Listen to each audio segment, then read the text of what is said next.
सकाळची पूजा झाली. आता आपण तवसळीच्या वड्याकडे वळूया. जेवणा ही गावची काकडी आहे, केवढी अर्धी कापून. ही काकडी आहे, मला गावाला तवसा हे सुद्धा आता म्हणतात. किसून मोठा असला की तो तवसा. हे बघा, ते किसून टाकली काकडी आणि थोडीशी उकळवून घ्यायची. त्यात हा गुळाचा खडा, पीठ अंदाजाने तसं पाणी घ्यायचं, थोडासा गुळाचा खडा, मीठ आणि आपल्या पिठाप्रमाणे मीठ.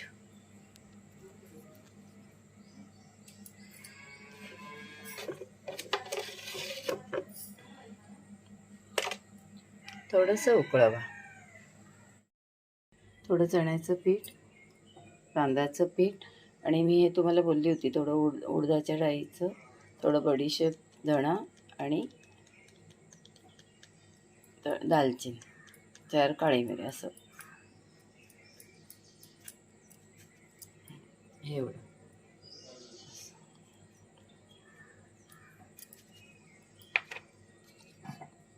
आपण वड्यांना, कोंबडी वड्यांना घेतो ना, तसं आहे हे पीठ. आता हे काकडी बारीक केली ना, त्याच्यात थोडं नॉर्मल करायचं, एकदम गरम गरम नाही घ्यायचं, थोडं नॉर्मल करून भिजवायचं. हे बघा, हे असं पीठ भिजवलं.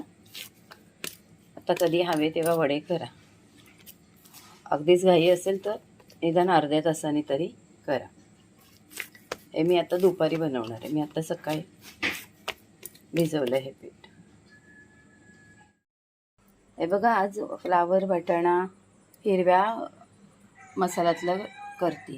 फ्लावर, वाटाणा, काजू हे सोललेले आहेत, हे सोलायचे आहेत अजून. कोथिंबीर, टोमॅटो, फ्लावर आणि हे ओलं खोबरं, असा सगळा मसाला आहे. ही पण भाजी मी तुम्हाला दाखवलेली आहे, ग्रीन भाजी, फ्लावर वाटाण्याची ग्रीन भाजी बघा असेल. हे सगळं आज ही भाजी आहे.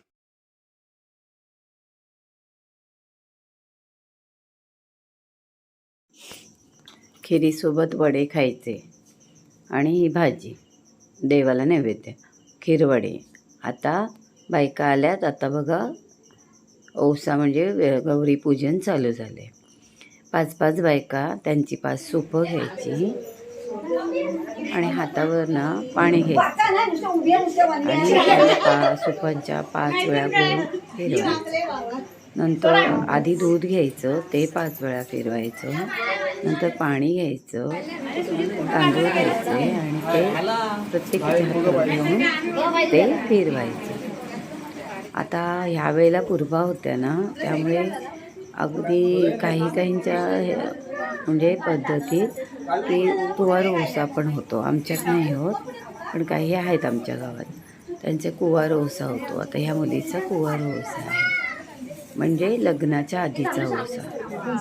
मग तोही ओसा करतात आणि पुन्हा लग्न झाल्यावरती त्यांचा सासरी ओसा होतो, असं काहीतरी प्रथा आहे त्यांची. त्यांच्या आधी, लग्नाआधी पण ओसा. आता पूर्व आहेत म्हणून ते खूप बायका जमतात, खूप धमाल असते. त्यांना पण 5-5 जणी घेऊन पोचायचा. माझा गणपती बाप्पा, या जोगी जावा माझ्या छोटे छोटे करून आलेल्यांना द्यायला. सगळं झालं पूजन आणि आम्ही आरती केली घरातल्यांनी. माझे मिस्टर सगळ्यांना आम्ही आरती केली. हे आम्ही घरातले इतके जण असतो ना. माझा मुलगा त्या साईडला उभी आहे, आम्ही सगळे असतो.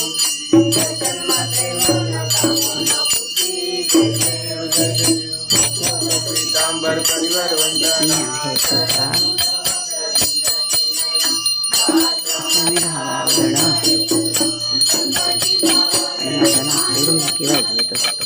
हे बघा, नेहमी तो ढोलकी वाजवत असतो प्रत्येक आरतीला. आणि मग माझ्या म्हणजे सुनेच्या बहिणीचं पहिला ओसा होता. ती आली सोप द्यायला, गौरीला ओवासलं. ती सुनेची बहीणही लागते आणि माझी भावजही लागते, कारण ती माझ्या मावस भावाला दिलेली आहे, मावशीच्या मुलाला. त्यामुळे ती भाऊजाई लागते. ह्या माझ्या दोघी पुतण्या, त्यांचेही औसे होते. औसे कसे वाटले, गौरी पूजा कशी वाटली, लाईक करा, शेअर करा.